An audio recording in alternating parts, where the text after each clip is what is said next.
की फरोख्त की अदाद-ओ-शुमार जारी करने वाली कंपनी काउंटर पॉइंट ने 2024 के जनवरी से मार्च के दौरान सबसे ज्यादा फरोख्त होने वाले फोन्स के बारे में बताया है।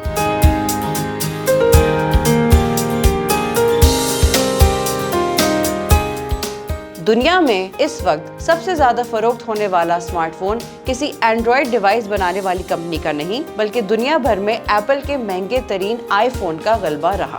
जी हाँ, दुनिया में इस वक्त सबसे ज्यादा फरोख्त होने वाला स्मार्टफोन किसी एंड्रॉयड डिवाइस बनाने वाली कंपनी का नहीं, बल्कि एप्पल का आईफोन 15 प्रो मैक्स है। इस अरसे में मजमूई मार्केट शेयर में आईफोन 15 प्रो मैक्स का हिस्सा 4.4% रहा। 4.3% मार्केट शेयर के साथ दूसरा नंबर आईफोन 15 के हिस्से में आया, जबकि 3.7% मार्केट शेयर के साथ आईफोन 15 प्रो तीसरे नंबर पर रहा।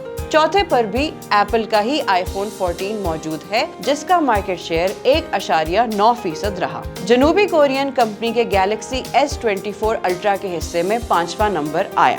दिलचस्प बात यह है कि दुनिया भर में महंगाई की शरह में काफी अरसे से इजाफा हो रहा है और लोगों की कुव्वत खरीद मुतासिर हुई है, मगर एप्पल के आईफोन अब भी सबसे ज्यादा फरोख्त हो रहे हैं। मजीद ऐसी खबरों के लिए देखते रहिए VNews.pk।